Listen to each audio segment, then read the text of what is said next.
2주 전에 어느 권사님께서 저에게 그런 질문을 하셨어요. 목사님, 다니엘서를 쭉 읽다 보니까 다니엘서 3장에 다니엘의 3명의 친구가 풀무불에 던져지는 장면이 나오는데 그때 다니엘은 어디 있었나요? 라는 질문을 이렇게 하시더라고요. 그래서 딱히 성경에서 그 부분을 명료하게 답하고 있지는 않지만 아마도 다니엘은 굉장히 높은 고위직에 있었기 때문에 왕궁에 있었을 것입니다 라고 답변을 드렸습니다. 그리고 실제로 여러분 성경에 보게 되면 다니엘서 2장 마지막 절에 나와 있는 49절에 보면 이때 다니엘은 왕궁에 있었다라고 하며 2장이 끝나고 금신상, 높이가 지금으로 말하면 한 30m 높이, 폭으로는 한 3m의 거대한 금신상을 만들어 놓고 모든 각도에 있는 신료들을 다 불러다가 그 금신상 앞에 절하는 장면이 전개가 됩니다. 모든 신하들이 그 금신상 앞에 절할 때 다니엘은 그 자리에 있지 않았다는 얘기입니다. 왜냐하면 여러분 다니엘은 1장에 보게 되면 뜻을 정하게 되죠. 그 뜻은 개인의 어떤 성공을 위한 결단과 결심이 아니라 오직 믿음을 지키기 위한, 하나님의 사람으로서 내가 어떻게 포로로 이방인 땅에 끌려왔지만 어떻게 살아갈 것인가에 대한 분명한 뜻을 정하고 그것을 행동으로 옮기게 됩니다. 이렇게 하나님의 뜻 가운데 결단하고 또 행동으로 옮겼던 다니엘에게 하나님께서 그에게 지혜를 10배나 더하여 주셨습니다. 여러분, 이 다니엘에게 임한 지혜는 하나님의 지혜였던 겁니다. 예배를 드리는 우리 가운데 여러분 이야기를 나눌 때 아니면 어떤 일들을 진행할 때 다른 사람보다 한 2배 정도 똑똑하고 지혜와 지식이 있다라고 한다면은 굉장한 거죠. 우리 일반인들 중에도 지혜가 10배나 다른 사람보다 많다라고 한다면 천재라는 소리를 분명 들을 것입니다. 그런데 일반인 중에 지혜가 10배 임한 것이 아니라 그때 당시에 바벨론의 박수, 그러니까 그때 당시에 최고의 지혜를 갖고 있는 사람들보다 10배나 더하는 지혜를 다니엘이 받게 되었으니 여러분 그 지혜가 얼마나 대단했을까요?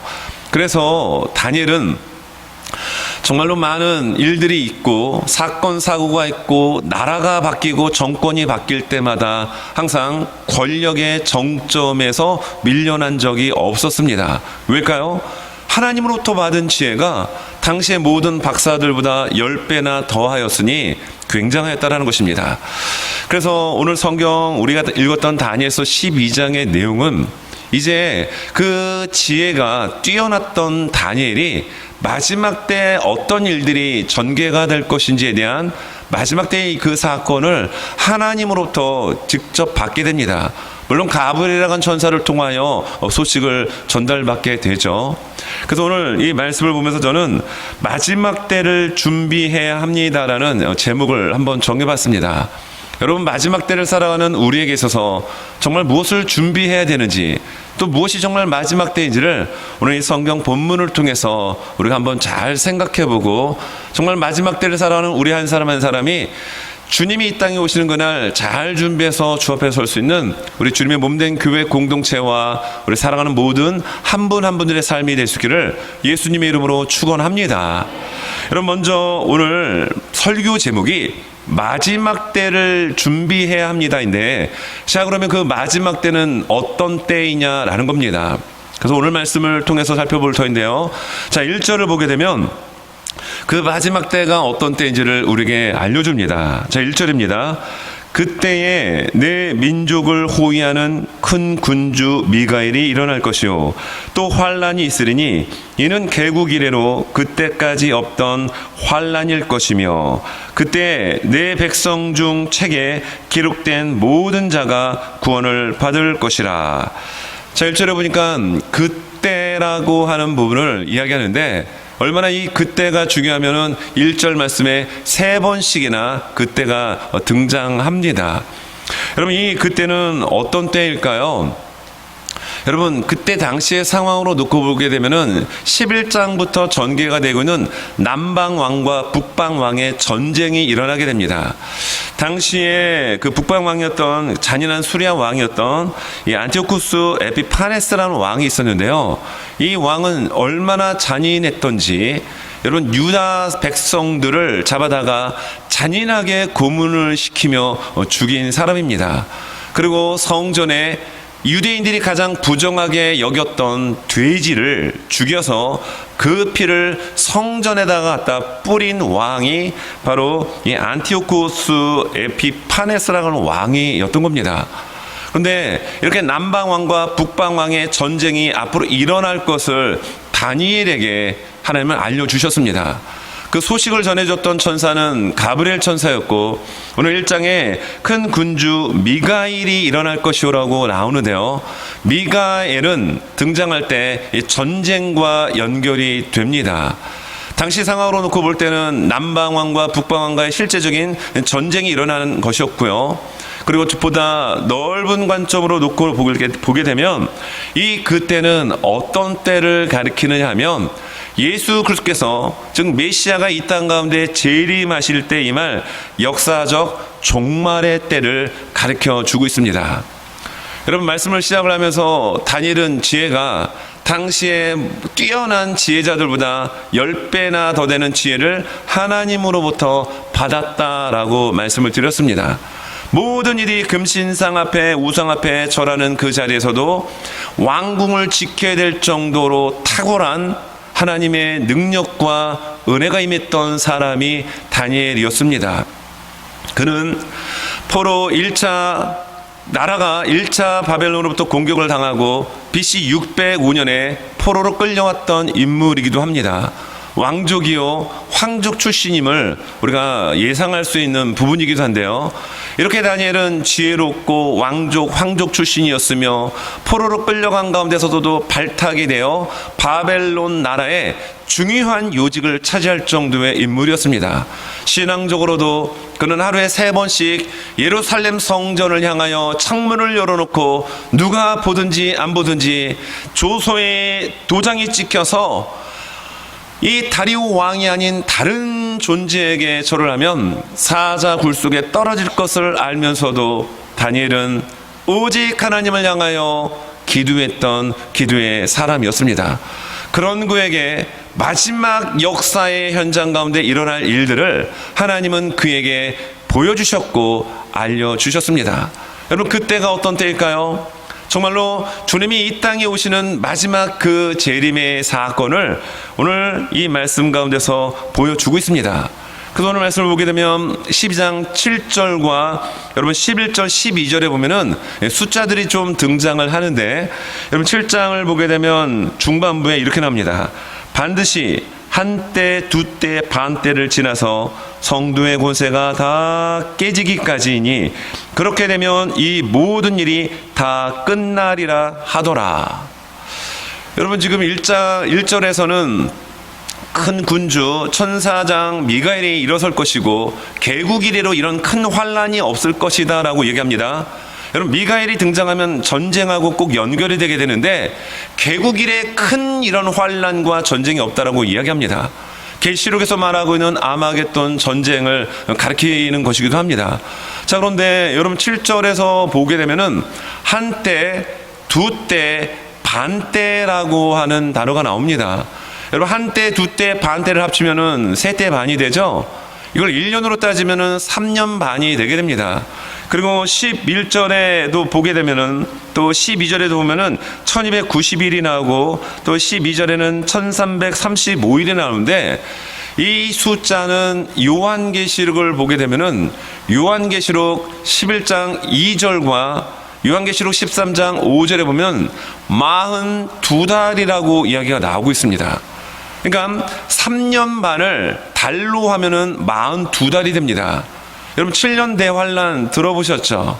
예, 이 7년 대환란을 놓고 또는 1000년 왕국을 놓고 어떻게 그 위치에 두냐에 따라 이것이 좀 달라지기도 합니다. 보통 성경에 나오는 숫자를 가지고 집요하게 그것을 해석하고 억지로 적용시켜내는 사람들이 세대주의자들이기도 합니다. 이 세대주의자들은 성경에 나오는 숫자를 가지고 아주 그것을 해석을 해요. 대다수의 많은 사람들이 여기에 많이 넘어가기도 합니다. 여러분 지금 제가 뭐 한때, 두때, 반때, 1260일, 뭐 42달, 또 오늘 11절에 등장하는 1290일, 뭐 숫자들을 쭉 이야기했는데요.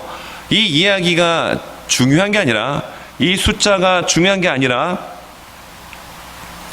반드시 주님은 이 땅 가운데 말씀하신 대로 오실 것입니다. 그 마지막 때, 여러분 그 마지막 때가 바로 오늘 성경에서 여러 가지 숫자를 통해서 다니엘에게 알려주고 있는데, 정확하게 그 때를 우리가 알 수 있나요? 알 수 있나요? 우리는 알 수가 없습니다. 그러나 여러분 여름이 오게 되면 잎사귀가 푸르러지고 꽃이 피는 것을 통해서 이제 봄이 오고 여름이 오고 낙엽이 지는 거 보면 가을이 오는구나 라는 것을 우리가 예상할 수 있는 것처럼, 성경은 정확하게 그때가 언제인지를 콕 찍어 말씀하지는 않지만 징조를 통하여 우리로 하여금 준비할 수 있도록 끊임없이 사인을 해주고 있다는 얘기입니다. 여러분 주님이 이 땅에 오시는 그날 우리는 알 수 없습니다. 천사도 모릅니다. 예수님도 모릅니다. 오직 아버지 하나님 한 분만이 아십니다. 이 말씀을 누가 하셨을까요? 여러분 마태복음 24장에 보게 되면 마지막 때 일어날 종말의 사건을 예수님께서 제자들에게 이야기하십니다. 그 말씀 속에 성경 마태복음 24장 21절 우리 한번 같이 한번 읽도록 하겠습니다. 마태복음 24장 21절 시작. 이는 그때 큰 환란이 있겠음이라. 창세로부터 지금까지 이런 환란이 없었고 후에도 없으리라. 자, 큰 환란이라는 이야기를 예수님께서 직접 하셨습니다. 다른 비유적 사건 이야기하다가 이 얘기 그냥 뜬금없이 가져와서 이야기한 게 아니라 마지막 때 일어날 일들을 조목조목 소상하게 자세하게 이야기하는 가운데 그 때는 아무도 모른다. 근데 큰 환란이 있을 것을 이야기하시죠. 그런데요, 여러분 예수님이 오시기 전에 수백 년 전의 인물이었던 다니엘이 하나님의 사람, 하나님의 사자 가브리엘부터 이야기를 듣게 되는데, 그때 개국일에 이런 큰 환란이 없을 것이다, 있을 수 없었다라고 하는 이야기를 하고 있습니다. 여러분 그때 우리는 알 수 없습니다.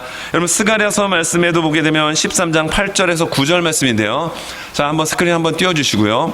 여러분 스가랴 선지자도 마지막 때 일어날 환상들, 일들을 하나님으로부터 보고 들은 선지자입니다.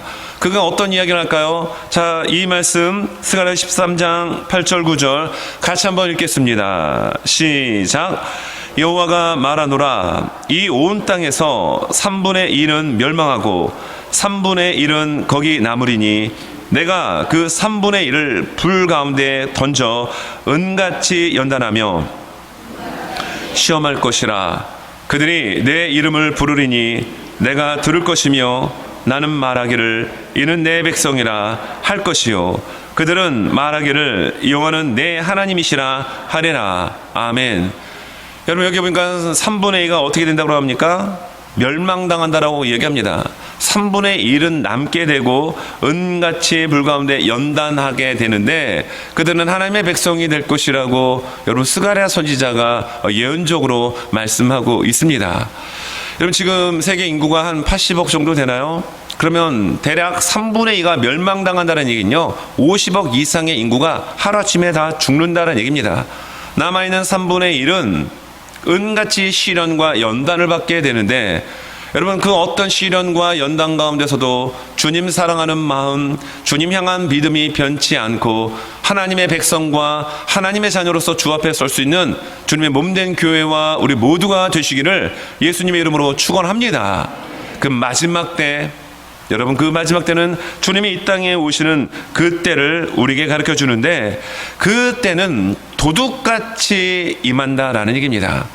여러분 졸고 있어서는 안 됩니다. 깊은 영적인 잠에 빠져 있어서도 안 됩니다. 우리는 깨어 있어야 합니다. 그래서 주님이 이 땅에 오실 때는 도둑같이 임하게 되는데, 여러분 이 부분 성경에서 여러 군데에서 말씀하고 있죠. 대표적으로 베드로서 3장 10절에서 13절의 말씀을 보면 이렇게 기록해 주고 있습니다. 그러나 주의 날이 도둑같이 오리니 그날에는 하늘이 큰 소리로 떠나가고 물질이 뜨거운 불에 풀어지고 땅과 그 중에 있는 모든 일이 드러나리로다. 이 모든 것이 이렇게 풀어지리니 너희가 어떠한 사람이 되어야 마땅하냐. 거룩한 행실과 경건함으로 하나님의 날이 임하기를 바라보고 간절히 사모하라. 그날에 하늘이 불에 타서 풀어지고 물질이 뜨거운 물에 녹아지려니와 우리는 그의 약속대로 의가 있는 곳인 새 하늘과 새 땅을 바라보도다. 아멘입니다. 여러분, 예수님께서 이 땅에, 하나님께서 이 땅에 죄악된 그 죄악이 관영된, 썩어 문드러질 정도의 의를 찾아볼 수 없었던 그 시대에 하나님께서 세상을 심판했던 하나의 도구는 물이었습니다. 물로 세상을 심판하셨습니다. 그래서 주님이 이 땅에 오시는 그날 분명 무언가 이 땅에는 엄청난 환난과 사건이 일어날 것인데, 여러분 그 도구가 무엇일까? 여러분 불일 것이라고 이야기합니다. 성경에서도 불에 대한 이야기를 참 많이 하고 있어요. 지금 세계 곳곳에 내전과 전쟁들이 많이 일어나고 있습니다. 그런데 예전처럼 뭐 총칼만의 싸움이 아니라 지금은 앉아서 모니터를 바라보고 상대의 원점을 타격하는 시대가 되었습니다. 버튼 하나만 누르면 한 일대를 완전히 녹여버릴 수 있는 핵 시대를 우리가 살아가고 있습니다. 전 세계 핵이 한번 폭발하면 이 지구가 뭐 수백 번 수천 번 아마 터지고도 남을 정도의 위험한 핵이 지구상을 덮고 있는 시대를 살아갑니다. 여러분 성경은 말씀합니다. 불을 통하여 모든 것이 풀어지고 녹아지는 그때, 여러분 이 지구상의 종말에 임할 때 주님은 이 땅에 분명 오실 것입니다. 이건 저의 개인적 이야기가 아니라 성경이 말씀하고 있고 요한계시록은 특별히 그 부분에 대해서 굉장히 많이 말씀하고 있기 때문인데요.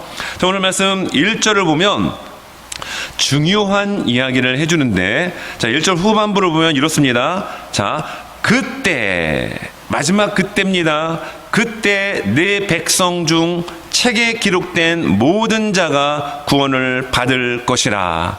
아멘입니다. 여러분 이 시간 예배드리는 저를 포함한 우리 모든 한 분 한 분들이 여러분 이 책에 기록되어지는 은혜가 있기를 원합니다. 이 책은 어떤 책일까요? 계시록 20장에서 말씀하고 있는 생명책입니다. 예수 그리스도의 보혈로 죄 씻음 받고 예수 그리스도를 믿고 구원받은, 다시 말하면 거듭난 하나님의 백성들, 하나님의 자녀들의 이름은 이 기록된 책 생명책에 분명하게 선명하게 기록되었을 줄 믿습니다. 이들은 구원받습니다. 어떤 환난과 어떤 역경 속에 있다 할지라도 하나님은 생명책에 기록된 그들을 구원하여 주십니다. 여러분 요한계시록 20장 15절 말씀에 이렇게 말씀합니다. 누구든지 생명책에 기록되지 못한 자는 불못에 던져지리라. 여러분 여기에 불못에 던져지는 것은요 영원한 사망입니다. 기회가 없어요. 이 땅을 살아가는 우리에게는 기회가 있습니다. 여러분의 가족 중에 예수님 믿지 않는 자가 계십니까? 여러분의 친구 중에, 여러분의 직장 동료 중에, 여러분의 중마고 중에 예수님을 믿지 않는 자가 계십니까? 그들에게 기회가 있을 것입니다. 베드로서 3장 9절 말씀을 보게 되면 예수님께서 이 땅에 더디 오시는 그 이유를 설명하는데, 한 사람이라도 예수를 믿고 회개하고 구원받기를 원하시기 때문에 예수님은 더디 이 땅에 오신다라고 베드로가 말씀하고 있어요.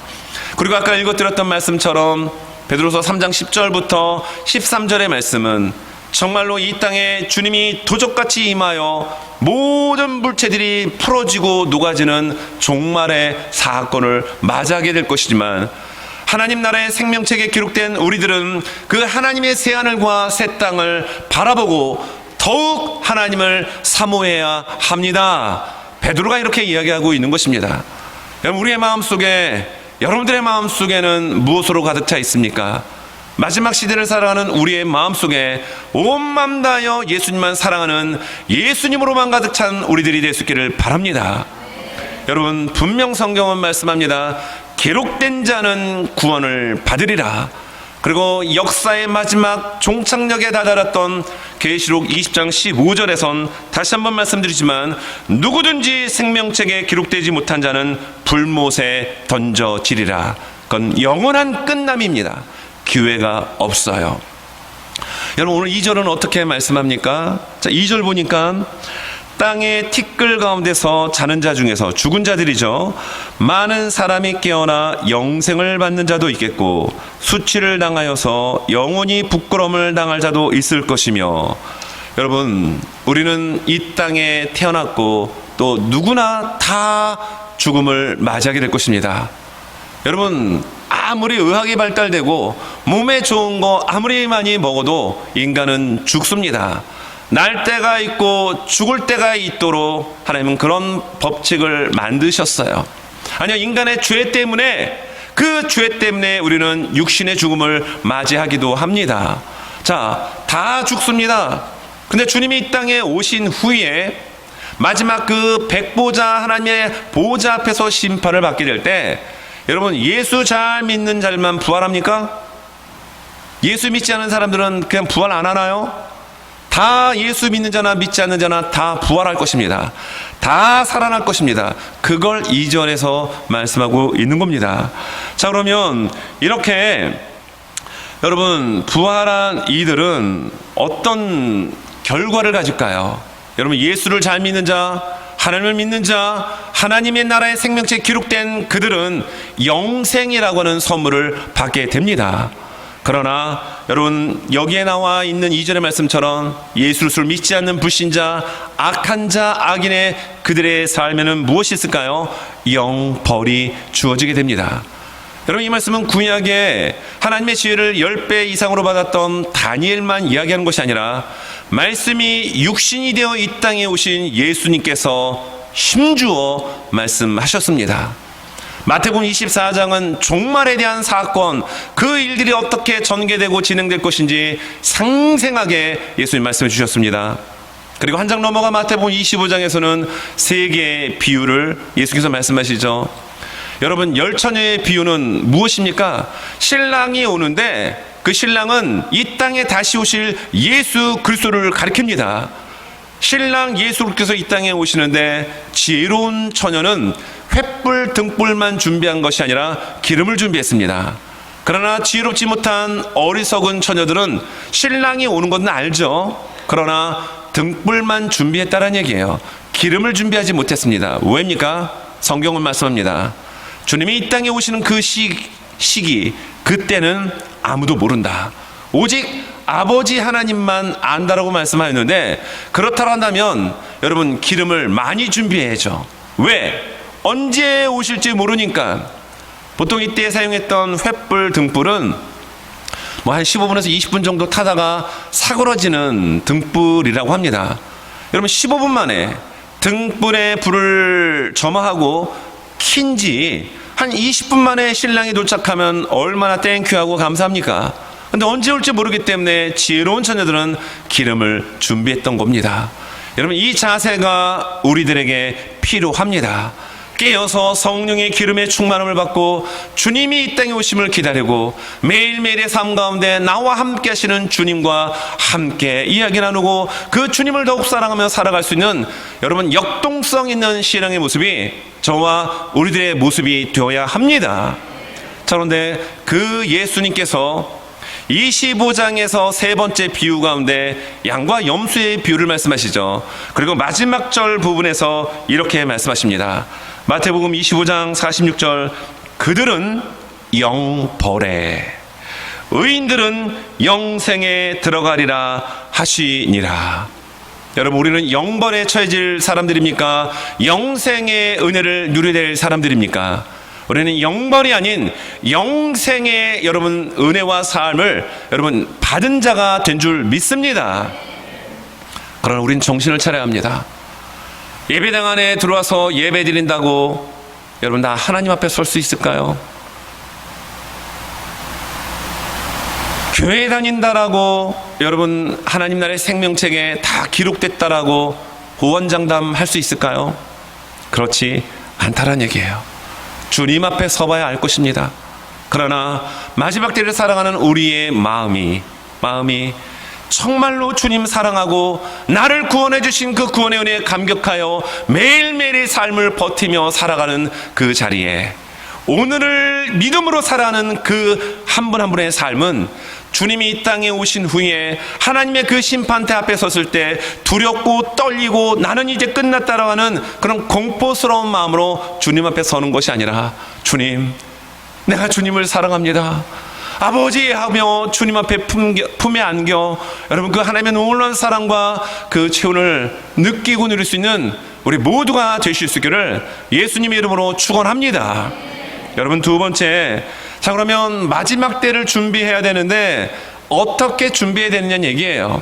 오늘 성경 본문의 입장에서 놓고 볼 때 이 부분은 3절에서 우리가 설명을 해줍니다. 자, 3절 말씀, 지혜 있는 자는 궁창의 빛과 같이 빛날 것이요, 지혜 있는 자 하늘에 이런 빛처럼 환하게 빛날 것이다 말씀합니다. 또 이야기합니다. 많은 사람을 옳은 대로 돌아오게 한 자는 별과 같이 영원토록 빛나리라. 자, 여기 보니까 지혜 있는 자와 많은 사람을 옳은 대로 돌아오게 한 자 두 사람을 소개하고 있죠. 여기서 말하는 지혜 있는 자는 어떤 사람일까요? 여러분, 잠언서를 읽다 보면은 우리는 그런 말씀을 몇 구절에서 만나기도 합니다.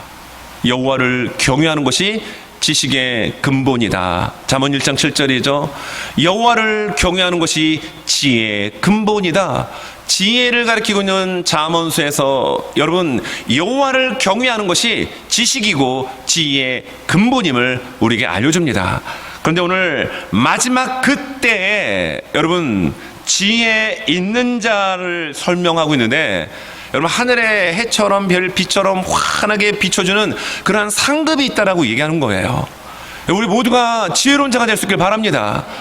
다니엘만 지혜로운 것이 아니라 다니엘에게 주신 그 지혜를 주신 하나님은 동일하게 우리의 아버지 하나님이 되십니다. 그 하나님은 성령 하나님이 우리 안에 내주하고 계십니다. 여러분, 이 지혜는 무엇입니까? 하나님을 무서워할 줄 알아야 되는 사람이라는 거예요. 여러분, 이 시대는요 너무나도 극단의 시대를 향하여 치닫고 있습니다. 사람 중에 뭔가 좀 잘하면 가시라고 합니다. 무슨 느님이라고 합니다. 하느님이라고 그러잖아요. 거기다 성 붙여가지고 누구누구님, 이런 시대를 살아갑니다. 여러분, 무언가 특정 분야에서 조금 잘하면은 신이 되는 이런 시대 속에서 오직 하나님은 하나님 한 분밖에 안 계십니다라고 하며 하나님을 두려워할 수 있는 우리의 믿음이 되어야 합니다. 경외라고 하는 단어 속에는 무서워하다, 두려워하다라는 의미와 존경하다, 공경하다라고 하는 이 두 단어가 만난 것이 경외입니다. 누가 지혜로운 자입니까? 하나님을 무서워하는 자, 하나님을 정말 존경하는 자. 여러분, 이러한 지혜로운 자가 바로 성경의 인물만이 아니라 오늘 시간 예배를 드리는 저와 우리 모두가 될 수 있기를 바랍니다. 여러분, 그리고 이 하나님을 경외하고 더 나아가 예수님만을 살아가는 자이라는 겁니다. 또 두 번째 소개하고 있는 많은 사람을 옳은 대로 돌아오게 한 자라고 이야기하고 있는데요. 여러분, 많은 사람을 옳은 대로, 그러니까 예수 그리스도로 돌아오게 한 자, 어떤 사람일까요? 많은 사람을 예수 그리스도로 진리 가운데로 옳은 대로 돌아오게 한 그 사람을 여러분 칭찬하고 있는데, 우리는 마지막 때를 살아가는 자로서 이렇게 준비해야 된다는 얘기예요. 자, 그러면 어떤 단어가 딱 떠오르십니까? 전도, 그쵸? 예, 많은 사람을 예수 그리스도로 옳은 대로 이렇게 인도한 자, 전도입니다. 그렇습니다. 여러분, 예수 믿지 않는 자에게 여러분 전도해서 그들을 생명의 길, 진리의 길 되시는 예수 그리스도로 인도하는 삶을 마지막 시대를 살아가는 우리들이 그렇게 해야 된다라고 성경은 가르쳐 주고 있습니다. 여러분, 요즘 전도하기 쉬운가요? 여러분, 전도 요즘 하기 쉬운 시대입니까? 전도를 하도 안 해봐가지고 너무 오래전에 해보셔가지고 기억이 안 나십니까? 여러분, 요즘 전도하면 사실 쉽지 않아요. 네.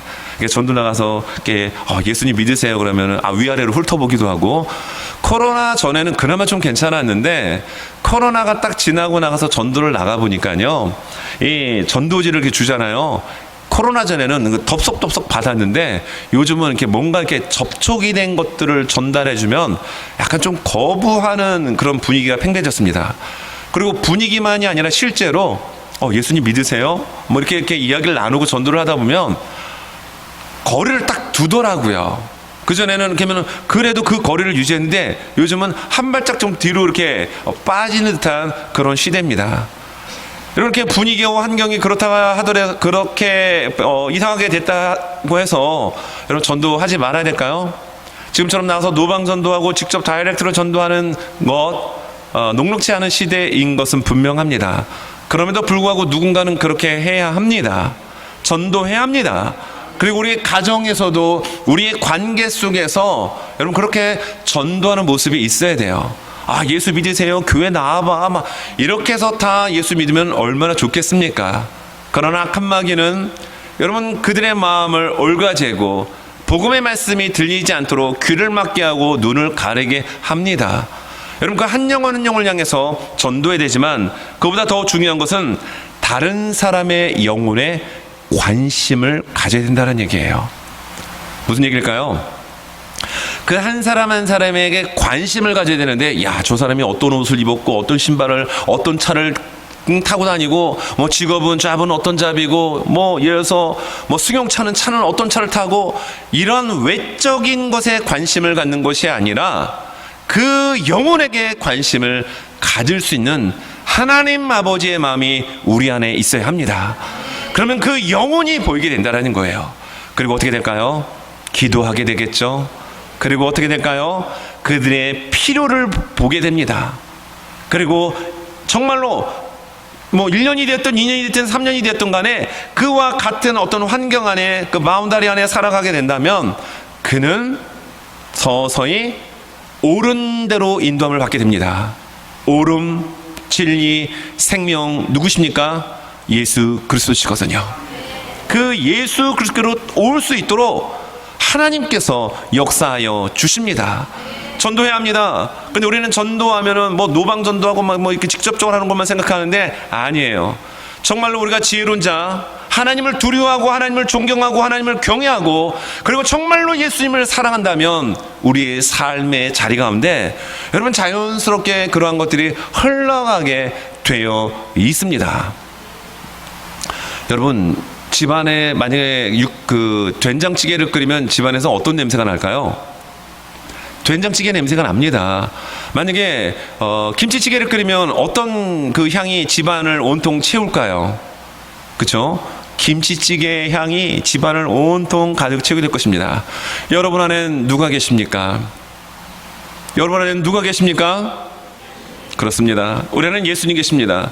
우리 안에는 성령님이 계십니다. 그러면 그 한 영혼에 대한 관심, 영혼에 대한 관심이에요. 세상 사람들이 갖는 것처럼 저 사람이 어떤 인물이고 얼만큼 돈 있고 이런 게 아니라 영혼에 관심을 가지고 여러분 같이 오랜 기간 지나게 되면 그 사람은 예수 그리스도께로 올 가능성이 높습니다. 왜입니까? 보이지 않는 영적 치열한 전투 속에서 악한 마귀는 자기 수하에 있던 그 영혼이 예수 믿고 구원받는 걸 죽도록 싫어합니다. 근데 그 영혼의 관심을 가지고 기도하고 사랑과 관심을 가지고 여러분 나가게 되면 잘못된 길에서 옳은 길로 진리의 길, 예수의 길로 생명의 길로 올 수 있도록 주의 성령께서 함께하여 주십니다. 말씀을 정리하려고 합니다. 마지막 때를 준비해야 되는데 여러분 그 마지막 때는 어떤 때일까요? 우리가 살고 있는 지금 이 시대입니다. 오늘 시한부 종말론자라든지 또 세대주의 전천년수를 주장하는 이들은 자꾸 이상한 쪽으로만 몰고 가지만 정말 우리는 새하늘과 새 땅, 베드로의 이야기처럼 그리고 장차 주님께서 이 땅에 오실 그 하나님의 나라를 솔직히 말하면 신천지예요. 신천지가 여러분 그 새하늘과 새 땅 아닙니까? 근데 이 이단들이 좋은 성경이라들은 가다가 다 본인들이 쓰다 보니까 제가 만약에 여러분 이제서 우리는 신천지를 바라봐야 합니다 그러면은 뭐야 이거 이단 아니야? 근데 신천지를 한자로 만들어 그렇지 새하늘과 새 땅 아닙니까?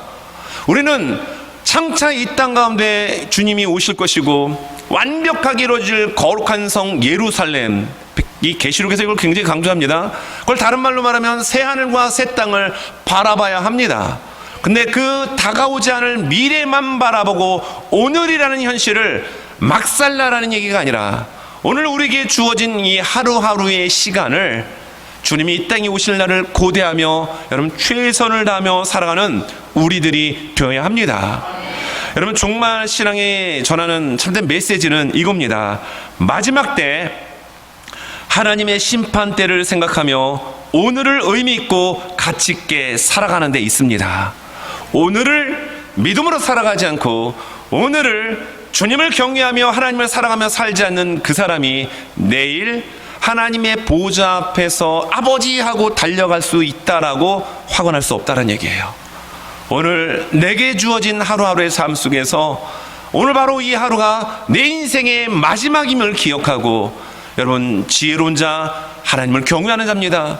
하나님을 두려워하는 자입니다. 하나님을 무서워하는 자입니다. 그리고 아버지의 마음을 품고 한 영혼에 대한 관심을 갖고 기도하며 그들을 보살피고 나가게 되면 여러분 주변에 길이라 방황하는 이들이 옳은 진리 생명 되시는 예수 그리스도로 나오게 될 줄 믿습니다. 여러분 우리 주변에는 잃어버린 영혼들이 많습니다. 옳음, 진리, 생명이 아닌 사망과 죽음과 죄악의 길 가운데 널브러져 있는 일이 너무나도 많이 있는 시대이기도 합니다. 여러분 그들을 방치하지 않고 방관하지 않고 마지막 때를 준비하는 지혜로운 자가 되어지고 옳은 대로 인도하는 우리 모두가 되어서 정말 하나님의 마음을 시원케 될 수 있는 저와 우리 모두가 되실 수 있기를 예수님의 이름으로 축원합니다.